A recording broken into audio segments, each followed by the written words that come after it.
Baik, terima kasih. Bismillahirrahmanirrahim. Assalamualaikum warahmatullahi wabarakatuh.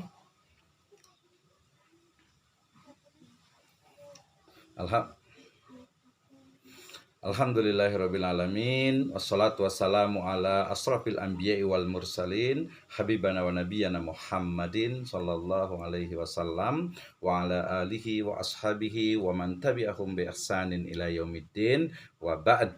Qala Allah Ta'ala fi kitabihil karim. A'udzu billahi minasyaitonir rajim. Bismillahirrahmanirrahim. Wa in khiftum alla tuqsitu fil yatama fankihu ma tabalakum minan nisa'i masna wa thulatsa wa ruba' fa in khiftum alla ta'dilu fawahidatan aw ma malakat aymanukum dzalika adna alla ta'ulu. Wa qala azza wa jalla aidan a'udzu billahi minasyaitonir rajim walan tastati'u an ta'dilu bainan nisa'i walau harastum fala tamilu kullal maili fadzaruha kal mu'allaqah wa in tuslihu wa tattaqu fa innallaha kana ghafurur rahima. Wa qala Rasulullah sallallahu alaihi wasallam rawahu Abu Dawud wa Ibnu Majah wa aidan An-Nasa'i man kanat lahum ra'atani famala ila ihdahuma jaa yaumal qiyamati wasiquhu ma'il. Wa qala aidan yani fi riwayatil ukhra famala ila ihdahuma jaa yaumal qiyamati wa syiqquhu ma'il. Wa fi riwayatil ukhra yakni doa Nabi sallallahu alaihi wasallam, Allahumma hadza qasmi fima amlik wala tulamni fima tamlik wala amlik. Amma ba'd fa inna asdaqal hadisi kitabullah wa khairal huda hudan nabiyyu sallallahu alaihi wasallam. Alhamdulillah, syukur kepada Allah Subhanahu wa taala yang telah memberikan kepada kita kenikmatan iman, Islam dan juga ihsan. Kemudian salawat dan salam sama-sama kita panjatkan kepada junjungan alam habibana wa nabiyana Muhammadin sallallahu alaihi wasallam, kepada seluruh ahlul baitnya, para sahabatnya serta orang-orang yang senantiasa mengikuti jejak sunnahnya hingga akhir zaman. Aqulu lakum jazakumullahu khairan ala khudurikum fi hadal barnamij al-mubarak insyaallah ta'ala wa fi hadhihi lailah al-mubarakah insyaallah. Ana urid an abhas yata'allaq bi kaifa yakni ta'addud zawjai atau zawjan atau az-zawaj aidan zawjatain. Nam wa fi hadhihi al-mawdu' adun yakni muhimmatun jiddan limada lianna hadhihi al-masail yata'allaq bi dinina khasatan yakni fi syariatina syariatul islamiyah. Pertama saya ucapkan jazakumullahu khairan kepada founder daripada Syariah Community Ustaz Khalifur Rahman. Terima kasih, jazakallahu khairan. Mudah-mudahan ini menjadi satu amal soleh kita untuk menebarkan segala syariah Allah Subhanahu wa taala. Kemudian yang saya banggakan juga tetamu kita daripada Brunei Darussalam, Ustaz Rafiq Afendi PhD. Jazakumullahu khairan, jazakallahu khairan ala khudurikum. Terima kasih boleh join di our program ya malam hari ini, dan juga sahabat saya Ustaz Nur Hadi Esos IMH. Terima kasih dah mengundang saya nih. Sama-sama kita akan berbicara tentang bagaimana sebenarnya kontroversi poligami 4.0 ya. Ini saya bicara tentang antara syariat ilahi, ada hawa insani, ada stigma mendolimi istri dan juga family. Ya, I think is very important for us to talk and discuss about it. Ya, why? Because it's the part of our religion. Ya, saya awali dengan ini sudah sangat umum sekali ketika kita berbicara tentang ta'adud ya di sini ya, di surat An-Nisa ayat ketiga, kemudian juga surat An-Nisa ayat ke-129 ya, 129 ini dua ayat yang berbicara tentang bagaimana sebenarnya ma tabalakum minan nisa masna wa ruba. Nah, dari sini sebenarnya kita sudah bisa memahami konteksnya ya, wa in khiftum alla ta'dilu fawahidatan aw ma malakat aymanukum ya. Ini juga menjadi satu bahan diskusi kita tentu saja malam hari ini ya, dan tentu saja kita yang tinggal di Indonesia, di Brunei, di Malaysia, kita akan mendapatkan banyak sekali hal yang kita bisa diskusikan sebagai bentuk kepedulian dan juga pencerahan ya pencerahan kita kepada umat. Baik, kemudian juga saya bawakan juga sebuah riwayat dari Nabi SAW terkait dengan mangkanat lahu imra'atani famala ila ihdahuma ja'a yaumal qiyamati wasiquhu ma'ir. 6. Ini jelas sekali ya, satu ancaman ya bagi seseorang yang memiliki zaujatain ya untuk betul-betul falyattaqillaha rabbah ya. Nah, ini yang menarik juga ya ketika sudah berlangsung, kemudian salah satu dari doa Nabi SAW itu adalah Allahumma hada qasmi fima amlik. Ya Allah, inilah pembagianku pada apa yang aku miliki.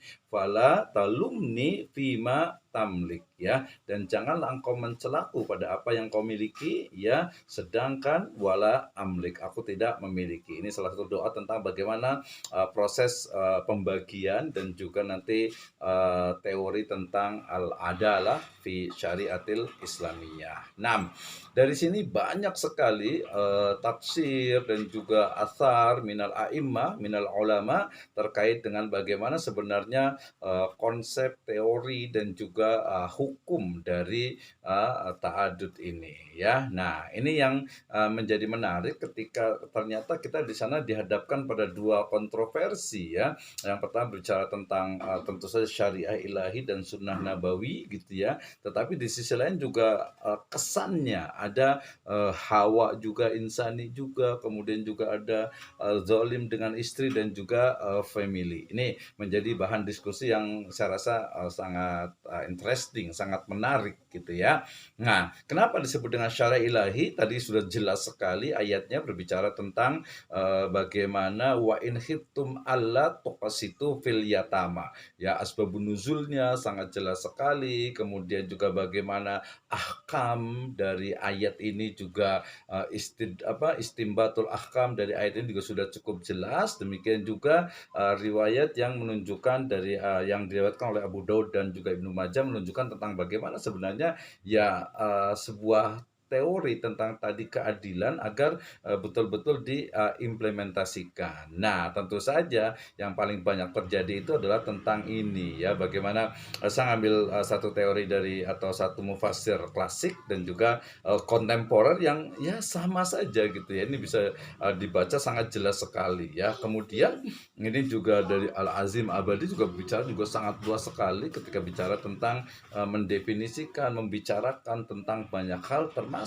yang paling ini adalah tentang keadilan itu sendiri ya. Hukumnya juga sudah sangat jelas sekali. Kita lihat di sini misalnya ini ya, ini konsep-konsep atau teori-teori keadilan yang dipahami oleh ulama-ulama klasik. Nah, bagaimana dengan sekarang? Saya rasa dari konsep keadilan ini walaupun masih menjadi kontroversi, tapi yang lebih penting adalah terkait dengan bagaimana sebenarnya ini ya kaitan dengan bagaimana ya hawa pada hawa insani, kemudian juga kezaliman yang terjadi dengan family, kemudian juga tidak sesuai dengan tujuan yang monogami, kemudian juga menguntungkan suami dan lain sebagainya. Nah, ini ya yang we can discuss about it ya, tentang paradigma non-islami, kemudian ada other lifestyle, kemudian juga ada gozul fikr di sana, termasuk juga aturan legal formal yang nanti Ustadz Nur Hadi akan banyak bicara tentang ini ya, sebenarnya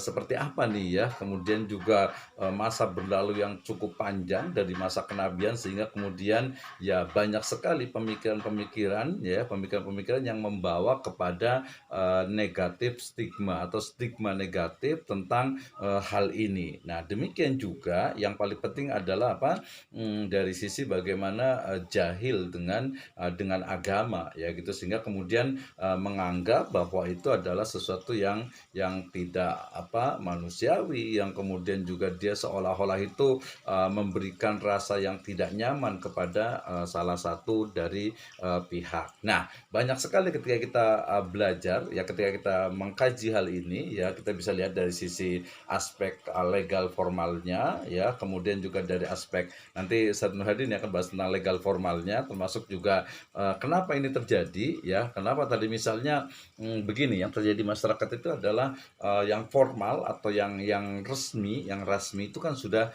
jelas sekali dan sangat mudah gitu ya. Tetapi kemudian karena ada aturan ya terkait dengan ada batasan, kemudian khususnya pada wilayah-wilayah tertentu gitu, kemudian juga pemahaman terhadap makna keadilan, dan juga mungkin ya biasanya ada di sana ada unsur dari saddu dzari'ah ya, sehingga kemudian ya muncullah berbagai pemikiran dan juga pemahaman. Belum lagi kultur dan budaya, walaupun ini juga sebenarnya kalau kita gali lebih mendalam di berbagai budaya gitu ya, bahkan sampai hari ini itu ya bukan sesuatu yang aneh gitu ya, bukan sesuatu yang sifatnya itu unik, tapi memang sudah biasa gitu di banyak wilayah dengan berbagai budaya, dari mulai di Eropa sampai ke timur jauh sana ya, ternyata ta'adud zaujain itu sudah sesuatu yang hal biasa ya, apalagi nanti dalam konteks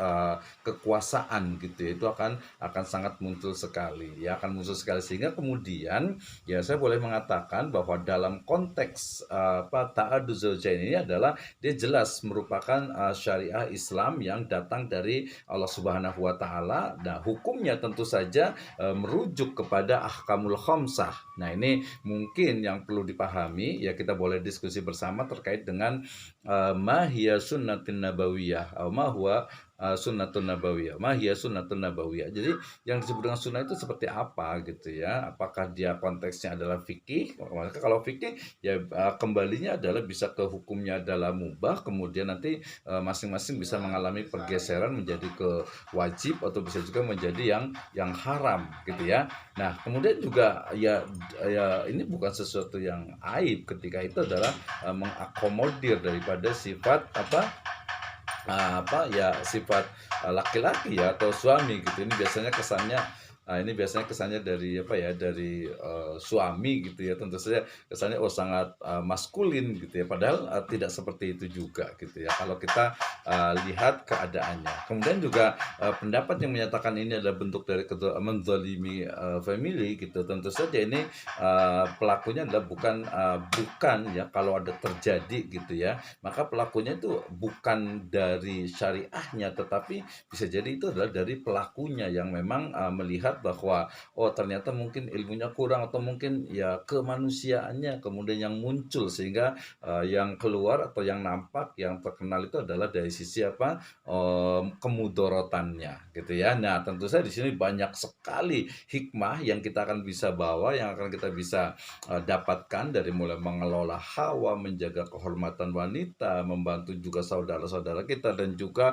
banyak yang mungkin belum atau perlu kita gali gitu ya. Dan ini banyak sekali kita bisa dapatkan tadi, walaupun kalau satu kali mengatakan ini masih teori katanya gitu ya, masih teori gitu, sehingga perlu implementasi. Tapi saya katakan juga ya tidak semua ilmu atau tidak semua juga sunnah itu adalah bisa diinikan oleh orang. Yang penting kita pahami dulu ilmunya, kemudian tidak terbawa mindset kita dengan mindset ataupun dengan other lifestyle, sehingga kemudian menganggap bahwa itu sangat tidak manusiawi, atau mungkin itu sangat menyakiti gitu ya. Dan itu banyak terjadi, dan biasanya yang muncul itu adalah memang yang negatifnya, sehingga kemudian ini menjadi sebuah kontroversi ya. Nah, kemudian bagaimana ya, yang mau melaksanakan ya silakan saja, itu sebuah syariah sebagai solusi jalan keluar. Bagi yang tidak juga bukan sesuatu yang wajib, bukan sesuatu yang berdosa, sehingga konteks dari ayat ya, walaupun di situ sifatnya adalah fangkihu ya, kata-kata fi'il amr gitu ya, maka bukan ya, kita pahami dalam setiap teks wahyu kata-kata fi'il amr itu walaupun al-amru lil wujud, tetapi ada qarinah lain yang kemudian menjadikannya bukan menjadi sesuatu yang wajib. Apalagi asbabun nuzulnya ini kan terkait dengan pengasuhan pengasuhan terhadap anak yatim gitu ya, anak yatim yang kemudian walinya ini memiliki keinginan gitu, sehingga ini menjadi hal yang perlu kita dudukan dan kita sampaikan ke masyarakat bahwa ternyata yang namanya ta'aduz zaujatain ini atau zaujain ini ya, itu adalah bagian dari syariah Islam ya, yang hikmahnya sangat banyak sekali kita bisa dapatkan ya, tetapi juga tidak menghilangkan juga memang itu adalah satu penyaluran dari hawa manusia gitu ya, dan tidak semua juga inna nafsala ammaratum bisu ya, tidak semuanya, tetapi ada beberapa yang memang merupakan fitrah dari manusia. Nah, menjadi sebuah kontroversi memang ketika sini tadi kalau mungkin dari sisi 4.0-nya itu adalah ya, kita lihat dari sisi pertama itu dari revolusi industri sekarang ini yang sebenarnya juga akan menunjukkan tuh bagaimana sebenarnya ini menjadi sebuah permasalahan. Demikian juga bisa juga bermakna bahwa 4.0 itu ya memang batasnya itu hanya 4 gitu ya. Sementara ada beberapa yang lebih dari itu, wah itu menjadi sebuah permasalahan yang mungkin sekali bisa diskusikan pada malam hari ini. Baik, saya 15 menit, kemudian kita akan diskusikan bersama, kita akan lanjutkan dengan pembicara kedua terkait dengan bagaimana legal standing dari poligami ini, khususnya di Indonesia, apa saja yang kita bisa diskusikan, dan kita akan diskusi tentang hal ini. Demikian, wallahu a'lam bishawab. Assalamualaikum warahmatullahi wabarakatuh.